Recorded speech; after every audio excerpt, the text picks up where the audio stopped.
الحمد لله نحمده ونصلي على رسوله الكريم أما بعد أعوذ بالله من الشيطان الرجيم بسم الله الرحمن الرحيم وإذ أخذنا ميثاقكم ورفعنا فوقكم الطور خذوا ما آتيناكم بقوة واسمعوا قالوا سمعنا وعصينا وأشربوا في قلوبهم العجل بكفرهم قل بئس ما يأمركم به إيمانكم إن كنتم مؤمنين۔ سورہ بقرہ آیت نمبر 93۔ جب ہم نے تم سے وعدہ لیا اور تم پر طور کو کھڑا کر دیا، یعنی طور پہاڑ کو کھڑا کر دیا اور کہہ دیا کہ ہماری دی ہوئی چیز کو مضبوطی سے تھامو اور سنو، تو انہوں نے کہا کہ ہم نے سنا اور نافرمانی کی، اور ان کے دلوں میں بچھڑے کی محبت گویا پلا دی گئی بسبب ان کے کفر کے۔ ان سے کہہ دیجئے کہ تمہارا ایمان تمہیں بڑا برا حکم دے رہا ہے اگر تم مومن ہو، یا تمہارا ایمان تمہیں بڑا حکم دے رہا ہے اگر تم مومن ہو۔ یہ کفر اور انکار کی انتہا ہے کہ زبان سے تو اقرار کر کے سن لیا، یعنی اطاعت کریں گے، اور دل میں یہ کہتے ہیں کہ ہم نے کون سا عمل کرنا ہے۔ زبان سے یہ کہتے ہیں کہ ہم نے سن لیا ہے، اور ظاہر یہ کرتے ہیں کہ ہم مان کر چلیں گے، لیکن دل میں وہ یہ رکھتے ہیں کہ ہمیں عمل نہیں کرنا ہے۔ اور یہاں یہ کہا گیا کہ بچھڑے وَأُشْرِبُوا فِي قُلُوبِهِمُ الْعِجْلَ، بچڑے کی محبت پلا دی گئی تھی۔ بچڑے کی عبادت کرتے تھے یہود۔ تو ایک تو محبت خود ایسی چیز ہوتی ہے کہ انسان کو اندھا اور بہرا کر دیتی ہے، اندھا اور بہرا بنا دیتی ہے، نہ وہ کچھ سنتا ہے محبت کے خلاف، نہ کچھ دیکھتا ہے محبت کے خلاف۔ لیکن یہاں بتایا گیا وَأُشْرِبُوا، پلا دی گئی۔ ایسا کیوں کہا گیا کہ بچھڑے کی محبت پلا دی گئی تھی؟ معنی یہ ہے کہ پانی جب انسان پیتا ہے، اور پانی انسان کے پورے رگ و ریشے میں دوڑتا ہے، پانی ایسی چیز ہے جو انسان کے سارے رگ میں اور ریشے میں دوڑتی ہے۔ بالمقابل کھانے کا گزر انسان کی ہر رگ اور ہر ریشے میں نہیں ہوتا، لیکن پانی کا گزر ہر رگ اور ریشے میں ضرور ہوتا ہے۔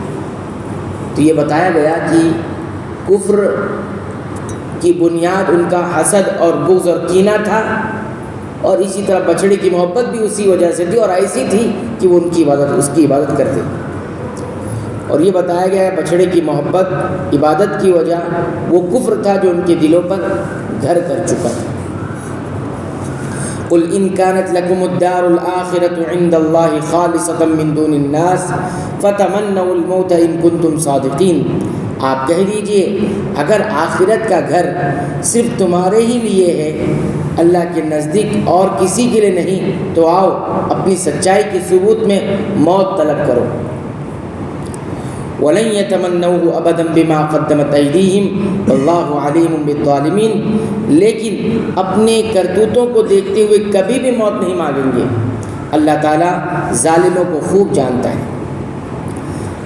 حضرت عبداللہ ابن عباس رضی اللہ تعالیٰ عنہ نے یہودیوں کو کہا کہ اگر تم محمد صلی اللہ علیہ وسلم کی نبوت کے انکار اور اللہ سے محبوبیت کے دعوے میں سچے ہو، ایک تو محمد صلی اللہ علیہ وسلم کے نبی ہونے کا انکار کرتے، دوسرا یہ کہتے کہ ہم اللہ کے بہت چہیتے ہیں، تو کہہ رہے ہیں اپنے یہ دو دعووں میں اگر تم سچے ہو تو مباہلہ کر لو۔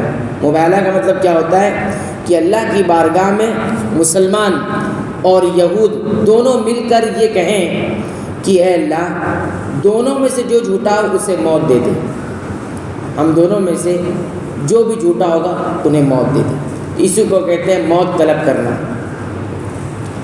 یہی دعوت انہیں سورہ جمعہ میں بھی دی گئی۔ اسی طرح نجران کے عیسائیوں کو بھی دعوت مباہلہ دی گئی تھی، جیسا کہ سورہ آل عمران کے اندر موجود ہے اور آگے آئے گا۔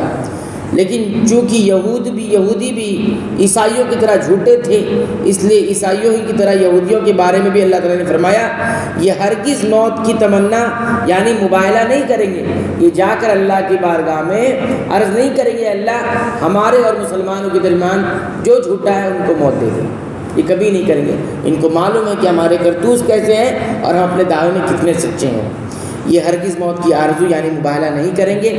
حافظ ابن کثیر نے اسی تفسیر کو راجح قرار دیا، یعنی ان کا بھی منشا یہی، یہ بھی مباہلہ نہیں کریں گے، یہود بھی اور عیسائی بھی، دونوں بھی مباہلہ یعنی اس طرح کی بات جا کے اللہ کے سامنے نہیں کہیں گے کہ اللہ جو سچا ہو جھوٹا ہو ان کو موت دے دے۔ تو یہ آیت نمبر 95 تھی، مزید آیت انشاءاللہ آئندہ درس میں ذکر کی جائے۔